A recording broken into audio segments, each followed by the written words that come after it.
Hey guys, in this video I'm going to teach you how to make a go-to process every time you design something. Having a process is really valuable so you can spend as much time as you can actually designing something rather than figuring out how to go about solving that problem. In essence, having a process that allows you to design things faster makes the entire process just run a lot quicker for you and also for your client if you are a freelance designer. If you're new here, I generally like to do design videos that might help you, the viewer, become a better designer or a better freelance designer. Subscribe to see more videos just like this one and check out my recent videos. So yeah, as I've said before, having a go-to process is extremely valuable as a designer and also for your client. I'm going to show you my 5-step process that allows me to grab any problem and turn it into a design solution. I know personally that a lot of people don't have a go-to design process when they're designing something, which can actually limit your time that you're actually focusing on designing something. So breaking down my 5-step process, it goes like this: understanding the problem, generating a ton of ideas, narrowing that down to one, validating that idea, and then iteration. I'm gonna break down everything in this video so you can skip around the timeline that I've added. So yeah, I do hope this video helps you if you have any doubts. So the first part in the design process is understanding the problem. What that means is actually figuring out what the goal is. What does success actually look like in this case? You can answer these questions by doing some really basic and simple research, just understanding who your clients are and what they actually need from you. However, if you do need to, you can do primary and secondary research. If you don't know what primary and secondary research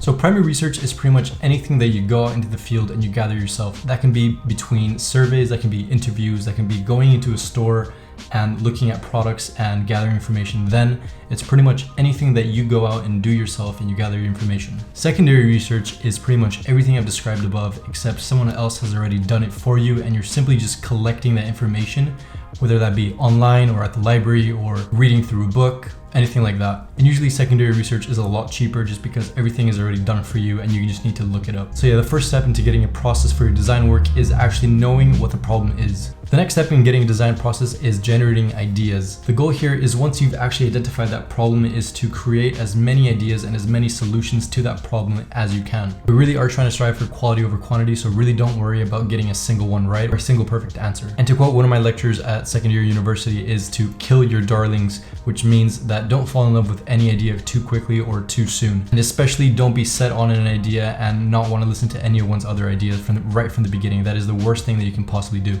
So my favorite way of doing this, if you can do it in person right now, I know there's a lot of issues in the world, but if you can do it in person, try doing it with post-its and hanging them on the wall. Although I love doing that, I know that a lot of people can't just because they can't get where they want to be. So for online measures, I use Miro, which is a really good online post-it board. Essentially, it's a really big whiteboard that you can use with anyone around the world. Once you've gathered a ton of ideas, the next thing that you want to do is narrow all of those down just to one idea. So which idea basically solves your problem? Which is the best idea that you can come up with?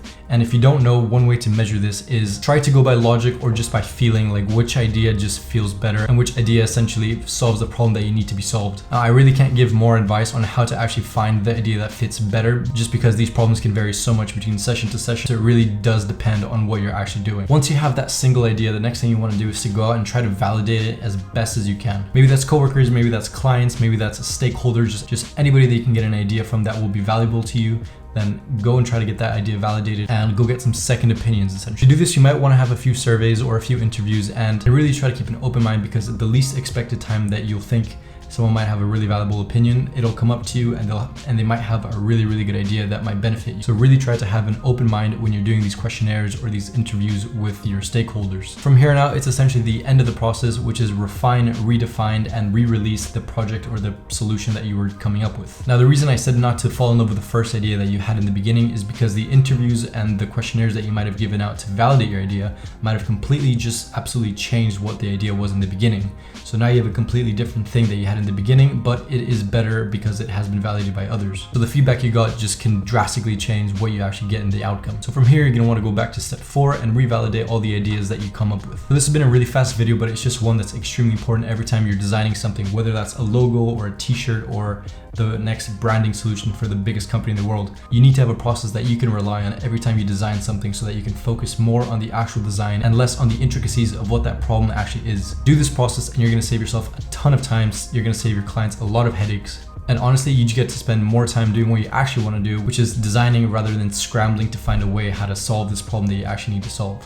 Thank you so much for watching, guys. I hope you really enjoyed this video. If you learned something new, then leave a like down below and even consider subscribing. And I want to know, do you work with any processes in design that actually works for you? Because I do want to know and I would like to know your opinion. Thank you so much for watching, guys, and I'll see you in the next video.